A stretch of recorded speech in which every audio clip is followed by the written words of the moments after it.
Hello दोस्तों, welcome to the channel. पिछली video में हमने देखा कि कैसे हम एक डिफ़ॉल्ट पॉलिसी इंप्लीमेंट कर सकते हैं और हमने ये भी देखा कि अगर कोर्स डिफ़ॉल्ट पॉलिसी हमने इंप्लीमेंट की तो उसका बेनिफिट क्या हुआ हमें, कि कैसे हम अपनी एक जो हमारी एप्लीकेशन है जो डिफरेंट डोमेन पे, उससे हम कैसे अपनी पे सर्वर को इजीली एक्सेस कर पा रहे थे। वहाँ पे हमें कोई कोर्स इशू नहीं आ रहा था। अब क्या करने वाले हैं, हम नेम्ड पॉलिसी को समझने वाले हैं। ठीक है, देखो यहाँ पे उन्होंने लिखा है ना कि नेम्ड पॉलिसी या डिफॉल्ट पॉलिसी कैसे रखते हैं इन दी मिडलवेयर। हम मिडलवेयर में ही लगा रहे हैं। तो अब हम नेम्ड पॉलिसी पे आते हैं। नेम्ड पॉलिसी में कुछ डिफरेंस नहीं है। सबसे पहले देखो ऐड पॉलिसी, मैं वहाँ पे आपको चेंज करके दिखा रहा हूँ। जो ऐड डिफॉल्ट पॉलिसी था उसको नाम दे देना आपने ऐड पॉलिसी, और उसके बाद उस पॉलिसी को आपने आगे एक नाम देना है। ठीक है, यहाँ पे आपने क्या करना है, उसको एक नाम दे देना ऐसे। ठीक है, और ये नाम आप कुछ भी दे सकते हो। मैंने जैसे यहाँ पे दे दिया नेम्ड कोर्स, या सिंपल लिख देते हैं अलाउ एनी ओरिजिन। मैंने अलाउ एनी ओरिजिन पॉलिसी बना दी। ठीक है, अब क्या कर दिया, अलाउ एनी ओरिजिन पॉलिसी तो बना दी है। अब ये पॉलिसी बनाने के बाद इसको मैं इम्प्लीमेंट कैसे करूं। बाकी तो देखो चीजें सेम है, उसको बस डिफॉल्ट पॉलिसी बोला था, उसका कोई नेम नहीं था। यहाँ पे ऐड पॉलिसी करके इसका एक हमने नेम दे दिया। अब मैं क्या करने वाला हूँ, नीचे आता हूँ, यहाँ पे यूज कोर्स। अब हमारे पास डिफॉल्ट पॉलिसी तो कोई नहीं है।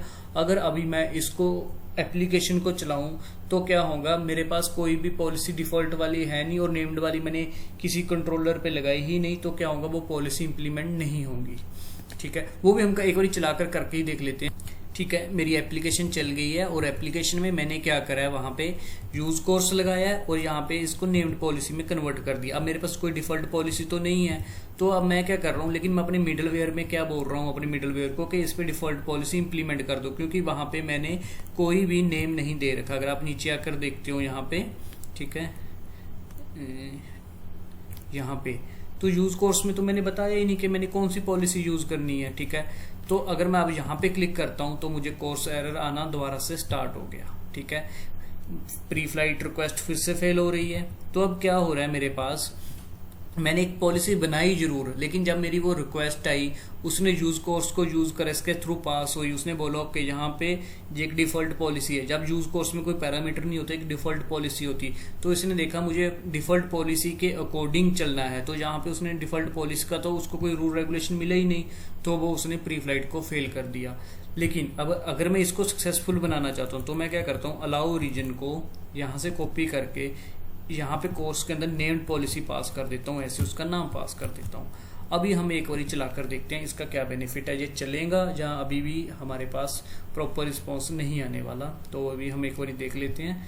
अब जैसे ही मैंने वो वाला इंप्लीमेंट किया, सबमिट किया, अब मेरे पास हिट मेरा यहाँ पर आया। ठीक है, अब हिट आ गया। इट मीन्स अब मेरी वो पॉलिसी जो मैंने अपनी program.cs फाइल के अंदर अभी नेम के थ्रू लगाई है, अब जैसी मेरी प्री फ्लाइट इसके अंदर आई तो उसने देखा मुझे अलाउ ओरिजिन यूज करनी है, तो उसने यहाँ से अलाउ ओरिजिन को पिक करा। यस, उसके अंदर पॉलिसी रूल डिफाइन है, तो उसने उसके अकॉर्डिंग वो पास हुई और उसने अलाउ कर दिया। मैं क्या करने वाला हूँ, इसको दोबारा यूजर को ऐड नहीं करवाता क्योंकि हमारे पास ऑलरेडी है। तो मैं क्या करता हूँ, स्टॉप कर देता हूँ फिलहाल इसको।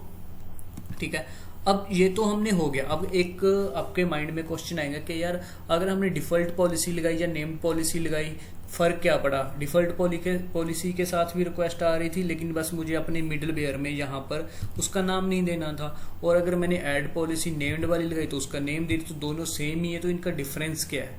ठीक है, यस, यहाँ पे कोई डिफरेंस नहीं, यहाँ तक दोनों सेम वे में ही काम कर रही है। लेकिन अब पॉइंट आता है कि मेरे पास दो पॉलिसी है। ठीक है, ये वाली एक को मैंने क्या कर दिया, यहाँ पे ऐड डिफॉल्ट पॉलिसी कर दिया, और दूसरी पॉलिसी है जो मेरे पास, ठीक है, वो नेम्ड वाली है। अब दोनों को मैं अलग अलग तरीके से कर सकता हूं। अब मैंने क्या बोल दिया, डिफॉल्ट पॉलिसी में क्या बोल दिया, अगर विद ओरिजिन, अगर मेरी रिक्वेस्ट कहां से आ रही है, यहां मैं कॉपी कर लेता हूं उसको। ठीक है, ये कोई मेरा ट्रस्टेड मान लो कोई यूजर है, तो मैं बोल देता हूं अगर मेरी रिक्वेस्ट कोई डोमेन है, ये तो लोकल होस्ट की बजाय मैं कुछ नाम दे देता हूं, मान लो mycare.com, यहाँ से रिक्वेस्ट आ रही है उसका कोई भी हेडर हो और कोई भी मेथड हो उसको डिफॉल्ट पॉलिसी में लगा दिया। और मैं क्या करने वाला हूँ, यहाँ पर अपनी डिफॉल्ट पॉलिसी नेम्ड पॉलिसी को हटा देता हूँ।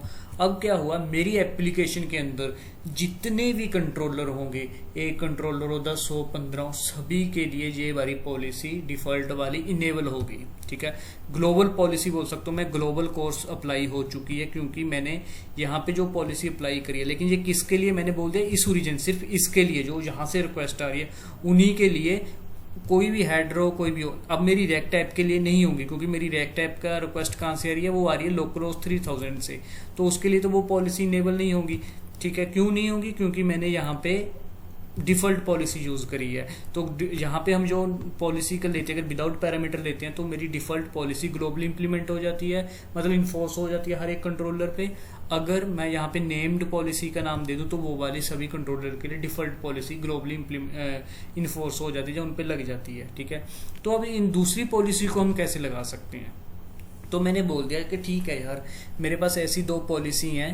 ठीक है, अब मेरे पास आप देख सकते हो यहाँ पे 2 कंट्रोलर है, एक होम कंट्रोलर है और एक यूजर कंट्रोलर है। अब मैं चाहता हूँ होम कंट्रोलर के ऊपर तो मेरी डिफॉल्ट पॉलिसी चले, जो मैंने ग्लोबली यहाँ पे डिफाइन कर दी है। ठीक है, यहाँ पे मैंने ये वाली पॉलिसी लगाई और नीचे जाकर क्या करा, यहाँ पे उसको बता दिया कि भाई मेरे को ये वाली डिफॉल्ट पॉलिसी यूज करनी है, ये वाली। ठीक है, और मैं चाहता हूँ अब ये वाली पॉलिसी मेरे, देखो डिफॉल्ट पॉलिसी मेरे यूजर कंट्रोलर पे लग गई, लेकिन मैं चाहता हूँ इसको मैं ओवरराइड कर दूं कि मेरी यूजर कंट्रोलर पे कौन सी पॉलिसी चले, जो मेरी कोर्स वाली है। तो हम यहाँ पे कंसेप्ट आता है इनेबल कोर्स। अब मैंने इनेबल कोर्स के अंदर वो पॉलिसी का नाम पास कर देना। अब क्या हुआ, मेरी जो डिफॉल्ट पॉलिसी होगी ना उसको जो ओवरराइड कर देंगी। ठीक है, अब इस कंट्रोलर के लिए मेरी ये वाली पॉलिसी भी चलेगी। ठीक है, तो अभी हम एक बार चलाकर देख लेते हैं कि प्रॉपर रिस्पॉन्स आ रहा है, क्योंकि हम यूजर कंट्रोलर को हिट कर रहे हैं और हमने क्या करा, जो नेम्ड पॉलिसी है उसके अंदर अलाउ एनी ओरिजिन करा है, तो ये चलना चाहिए अब हमारा। देखो मेरी एप्लीकेशन चल चुकी है।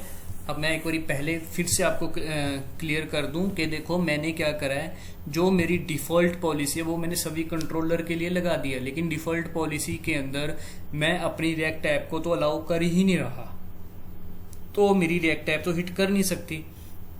तो पर लेकिन मैंने यूजर कंट्रोलर के अंदर मैंने कंट्रोलर लेवल पर आकर अलाउ ओरिजिन कर दिया। जी मैं कंट्रोलर लेवल मींस तो मेरे जितने भी इसके अंदर कंट्रोलर है उन सॉरी एक्शन मेथड उन पे ये पॉलिसी लगी।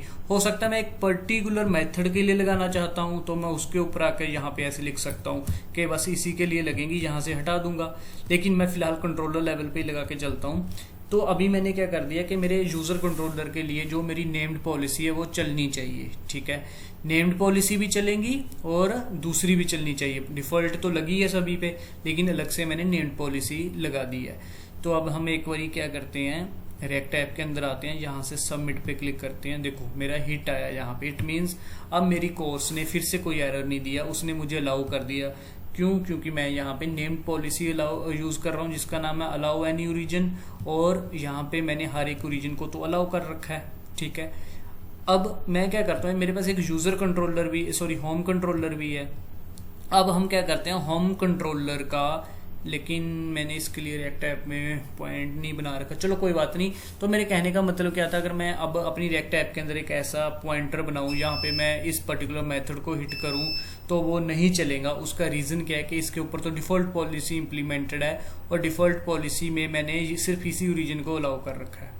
आई होप आप कोर्स का कंसेप्ट समझ चुके हैं। आप एक बारी मैं आपको रिकमेंड करूंगा कि यहाँ पे जो माइक्रोसॉफ्ट की डॉक्यूमेंटेशन, अगर आप इसके थ्रू जाते हो तो ये बहुत ही अच्छी तरह इन्होंने एक्सप्लेन कर रखा है। ठीक है, हम कैसे नेम्ड पॉलिसी बनाते हैं, डिफॉल्ट पॉलिसी कैसे बनाते हैं, इनेबल कोर्स राउट हमें क्या करता है। देखो, using enable course with the named policy provide the finest control limiting and point that support course. हमने इनेबल कोर्स के साथ क्या कर दिया, अपनी नेम्ड पॉलिसी को यूज कर दिखाया है। मैंने अपनी ओर से प्रॉपर एक ट्राई करा है, एक बेस्ट वे निकाला है, कोशिश करी है, मतलब मैंने अपनी ओर से कि आपको अच्छी तरह समझा सकूं कि कैसे हम नेम्ड पॉलिसी बनाते हैं, कैसे हम डिफॉल्ट पॉलिसी बनाते हैं, और हम 2 पॉलिसी बनाकर यहाँ पे जो पॉलिसी देते हैं इसको बोलते हैं हम ग्लोबल पॉलिसी। ठीक है, ग्लोबल कोर्स पॉलिसी। और जो हम यहाँ पे लेते हैं तो इसका कंट्रोलर लेवल पे कंट्रोल लेने के लिए हम इनेबल कोर्स यूज़ करते हैं। तो दोस्तों इस वीडियो में इतना ही। तो इस वीडियो में अभी हमने कवर कर लिया है कि कोर्स होता क्या है, कोर्स कैसे इम्प्लीमेंट कर सकते हैं, डिफ़ॉल्ट पॉलिसी क्या है, नेम्ड पॉलिसी क्या है, इनेबल कोर्स क्या है। ठीक है, अगर आपको किसी भी तरह की इनको इम्प्लीमेंट करने में दिक्कत आ रही है तो आप मुझे कमेंट कर सकते हैं।